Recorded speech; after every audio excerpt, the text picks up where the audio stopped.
saya Taimar Pak Praid. Untuk kesempatan terakhir, semoga ini akan menjadi pembelajaran yang lebih untuk kita, dengan tampilnya Bunda kita, Bunda Sutarmi. Waktu dan tempat kami persilahkan. Terima kasih saya ucapkan kepada Bapak Moderator, yaitu Bapak Sukma Wijaya, yang telah memberi kesempatan pada saya untuk menyampaikan laporan dari hasil kegiatan rencana tindak lanjut pengawasan yang saya lakukan. Bismillahirrahmanirrahim. Assalamualaikum warahmatullahi wabarakatuh. Waalaikumsalam warahmatullahi wabarakatuh. Yang terhormat Bapak Dr. Andes Mulyono, MPD selaku pengajar diklat, yang saya banggakan Mbak Twi Arti selaku pendamping yang setia ya mengiringi kita selama IST sampai UCT 2 ini. Kemudian rekan-rekan calon pengawas sekolah ya yang saya banggakan. Pertama-tama saya mengucapkan syukur alhamdulillah hari ini saya menjadi penutup daripada kegiatan presentasi kegiatan ini. Mudah-mudahan hasil rangkuman dari apa yang telah disampaikan dari Bapak pengajar ataupun dari teman-teman semuanya nanti bisa sedikit juga saya ikut ya, ikut menuangkan di dalam cerita saya nanti ya. Mungkin saya juga sedikit bawa catatan karena saya sudah tua, mata saya kurang begitu jelas melihat ke sana, jadi saya bawa catatan untuk membantu lancarnya saya bicara gitu. Ya. Iya. Kalau uang jelas, ya. Ise kabar taka? Alhamdulillah ya. Bapak nggak tahu kan ya? Apa kabar gitu? Baik, Garuda. Jadi kabar kita baik ya. Sampai saat ini kita sehat-sehat semua, alhamdulillah ya. Semoga kita selalu diberi kekuatan dan kesehatan sehingga kita dapat melaksanakan kegiatan kita sehari-hari. Oke, ya. Saya mulai dari awal bahwa rencana tindak lanjut kepengawasan itu ada 4 bab ya, laporannya ada 4 bab, yaitu pendahuluan di bab 1, kemudian bab 2-nya kondisi sekolah, bab 3 itu tentang hasil, yang bab keempat adalah penutup yang berisi kesimpulan. Kita awali dari pendahuluan. Nah, pendahuluan yang pertama latar belakang. Latar belakangnya adalah berisi 3 kondisi ideal. Apa yang dimaksud dengan kondisi ideal itu ya? Dari tadi mungkin belum diceritakan kondisi ideal itu. Kalau menurut yang saya baca bahwa kondisi ideal itu kondisi ideal pendidikan ya. Bagaimana? Pendidikan yang ideal adalah pendidikan yang mempunyai capaian ya, capaian standar yang tinggi. Jadi, nah untuk mengetahui daripada kualitas daripada pendidikan, pemerintah juga membuat standar-standar daripada pendidikan yang terdiri dari 8 standar 8 SNP itu. Nah, jadi apabila suatu sekolah sudah mencapai capaian tertinggi, maka kita sudah dikatakan sekolah ideal, kan gitu.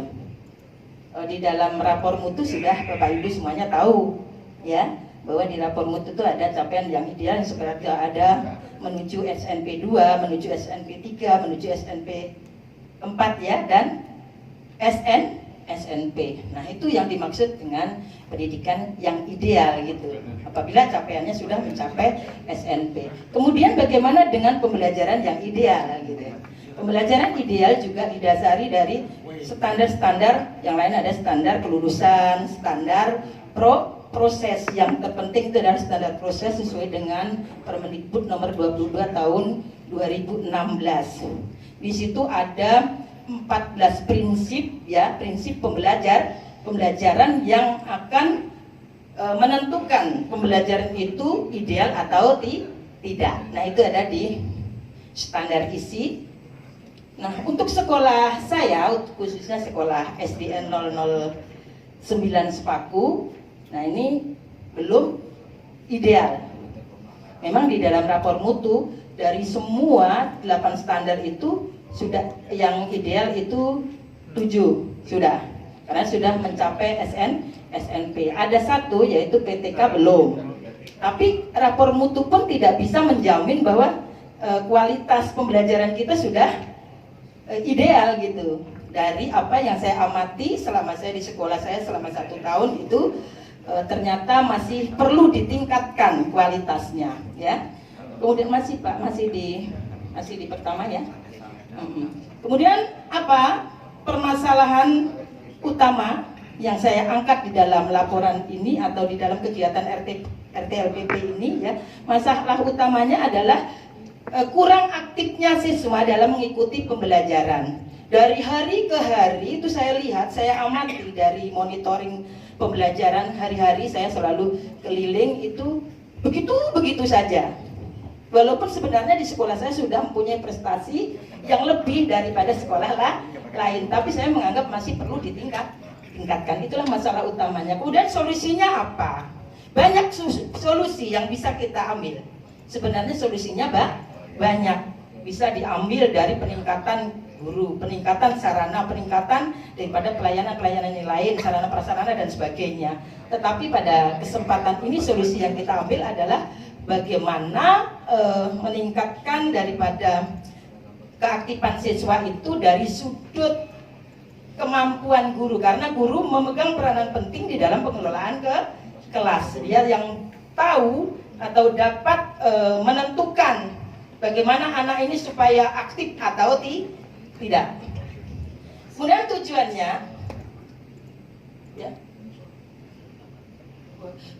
ya, ini memecahkan masalah utama dan meningkatkan kompetensi calon pengawas. Kemudian hasil yang akan dicapai tentu terselesaikannya masalah utama dan meningkatnya kompetensi calon pengawas. Kemudian ada 5 kegiatan sama dengan Bapak Ibu semuanya. Visinya, visi yang saya ambil ini, visi kepengawasan saya adalah sekolah yang cepat, tepat dan sigap dalam menghadapi permasalahan sehingga dapat mengatasi masalah itu. Nah, sasarannya sama dengan teman-teman kepala sekolah, guru TU dan pustakawan. Lanjut kedua, kemudian di skripsi sekolah saya tidak akan banyak menceritakan bahwa 2 sekolah yang saya tempati magang itu sama saja, semua di lokasi mantan transmigran ya.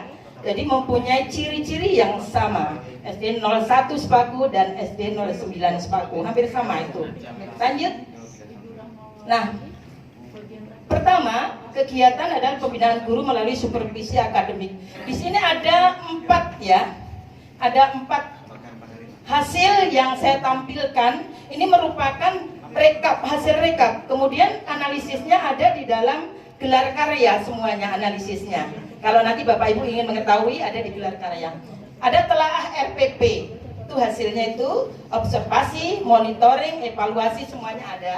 Jadi ada 4 hasil. Kemudian tindak lanjutnya, nah ini kita akan melakukan BIMLAT. Kemudian memberi motivasi bagi guru yang sudah mempunyai kemampuan yang lebih baik. Diberi motivasi terus, pembinaan terus supaya lebih meningkat. Kemudian dan pembinaan khusus bagi guru yang memang memiliki kelemahan sangat rendah gitu ya. Jadi dibandingkan dengan guru yang lainnya. Rekomendasinya itu. Lanjut. Penilaian kinerja.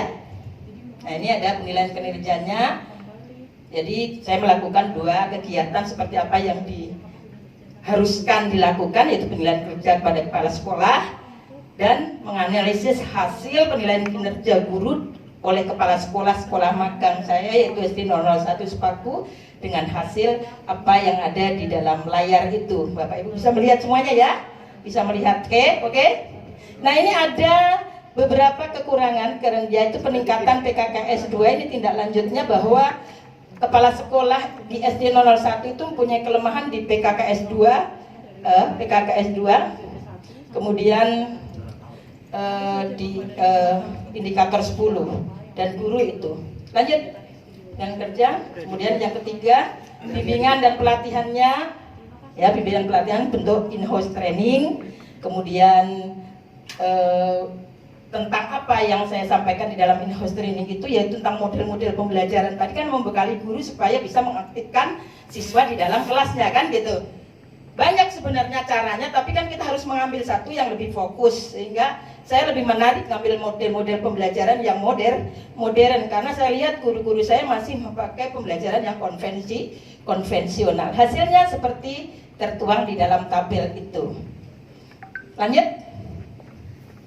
Ya, nah ini penyusunan proposal PTS. Saya tidak mengambil judul atau rumusan masalah dari lain-lain, tapi saya mengambil dari kegiatan BIMLAT ya, bahwa di dalam BIMLAT sudah ada perencanaan, ada yang kita lakukan, ada hasilnya, dan ini saya tuangkan ke dalam proposal penelitian tindakan sekolah saya. Nah, nanti tadi well-being-nya, karena kemarin begitu habis BIMLAT langsung ulangan umum ya, ulangan, sehingga tidak bisa mengetahui hasil well-being daripada BIMLAT itu. Nah, ini akan saya teliti, saya lanjutkan di dalam penelitian nanti, dan insya Allah mungkin sekitar 2 bulan atau 3 bulan beberapa siklus pembelajaran kita bisa mengetahui. Guru-guru harus mempraktekkan model pembelajaran yang didapat di dalam BIMLAT itu dalam pembelajaran nanti, sehingga kita akan menghasilkan well-being itu. Kalau kemarin belum. Kemudian yang keempat, lanjut Pak. Ya. Nah ini yang berdasarkan AKPK. Saya berusaha menggali bahwa punya kelemahan 4 kan saya ya, di evaluasi pendidikan itu ada 4 indikator kelemahan, yaitu indikator 1 sampai 4. Yang intinya itu saya harus menggali bagaimana sih menentukan penilaian ya, prosedur penilaian dan kompetensi daripada TU dan pustakawan. Jadi saya buat instrumen-instrumen untuk mereka itu untuk menggali. Dan hasilnya ada semuanya di gelar karya. Lanjut. Nah, capaian student well-being saya seperti itu. Lanjut Pak. Nah, ini dari indikator-indikator. Nah, ini penutupnya, simpulannya. Kegiatan RTLPP Pembinaan Guru, BIMLAT, dan penyusunan proposal di sekolah saya sendiri itu dapat memecahkan masalah utama kurang aktifnya siswa dalam pembelajaran. Terutama baru kita lihat dari 20 responden yang mengisi well-being itu. Ini saya bisa mengatakan itu untuk 20 ya, 20 orang responden. Tapi untuk nanti lebih mantapnya kan akan kita tindak lanjuti di dalam penelitian sekolah selanjutnya. Yang kedua, kegiatan RTLPP penilaian kinerja dan peningkatan kompetensi berdasarkan AKPK itu dapat meningkatkan kompetensi saya selaku CPNS. Jadi saya bisa praktek langsung menilai kepala sekolah. Kemudian sarannya itu kegiatan RTLPP terlaksana sangat baik dan ketercapaian sangat baik CPS agar melaksanakan RTLPP selanjutnya agar dapat membuat rekomendasi pengawasan yang tepat. Kemudian kepala sekolah binaan agar dapat bekerja sama dengan CPS dalam menyusun program kerja sekolah. Lanjut lagi, guru diharapkan memiliki kompetensi yang baik agar dapat melakukan pembelajaran dengan sebaik-baiknya. Itulah saran saya. Next Pak. Berarti selesai ya? Cepet aja. Kan saya sudah tinggal kutip-kutip saja. Terima kasih. Katanya Maxua nama hotelnya, hotel cantik pilihan sang papi. Bahas pengawasan banyak asiknya, tugas antik penuh sensasi. Itulah pantun saya ya. Sensasinya banyak pipisnya. Oke, terima kasih. Itu sekedar menyampaikan sedikit karena ini waktunya hanya 10 menit. Kalau lebih tahu banyak apa yang saya tulis, tentu harus melihat di laporan ya. Dan selanjutnya mungkin teman-teman semuanya membuat gelar karyanya bentuk video. Dan saya memang sudah bercita-cita dari awal, begitu melihat panduan itu saya tahu bahwa ada 2 pilihan. Ada 2 pilihan, mungkin teman-teman belum baca ya bingung. Bunda kok tanya apa sih Bunda? Ada yang japri ke saya, Bunda apa yang dimaksud gitu. Tapi saya sudah tahu bahwa ada 2 pilihan dan saya memilih itu. Pikir saya begini, kalau saya membuat gelar karya seperti ini, begitu datang Bapak Ibu bisa melihat, nggak usah nyetel video. Karena pikir saya teman-teman saya punya video semuanya, nanti disetel bareng-bareng. Saya nanti nggak ada yang lihat video saya. kan gitu ya. Jadi nanti untuk gelar karya saya ini, saya minta Bapak Ibu melihat, karena teman-teman tadi sudah melihat gelar karyanya teman-teman yang lain di video. Jadi nanti bisa dilihat kalau ada hal-hal yang perlu ditanyakan atau yang tidak tepat, mungkin tidak sesuai dengan apa yang disampaikan oleh Bapak pengajar. Ya. Kalau tidak sesuai dengan apa yang disampaikan oleh Bapak pengajar, bisa nanti dikritisi supaya kita di dalam membuat karya-karya selanjutnya itu lebih baik. Ya demikian, ada kekurangannya saya mohon maaf dan saya akhiri. Wabillahi taufiq wal hidayah. Wassalamualaikum warahmatullahi wabarakatuh. Ya demikian, beri aplaus untuk Bunda Sunarmi. Mohon izin Pak Dede, mungkin selanjutnya kami persilahkan dulu kepada peserta untuk melihat hasil dari gelar karya Ibu Sutarmi. Bapak Bede, mohon izin. Sambil dijelaskan mungkin Bunda. Dengan demikian, setelah mungkin Bapak Ibu peserta melihat-lihat hasil dari gelar karya Bunda Sutarmi, dilanjutkan dengan Bapak PD untuk melihat hasil gelar karyanya. Ini Bapak Ibu ada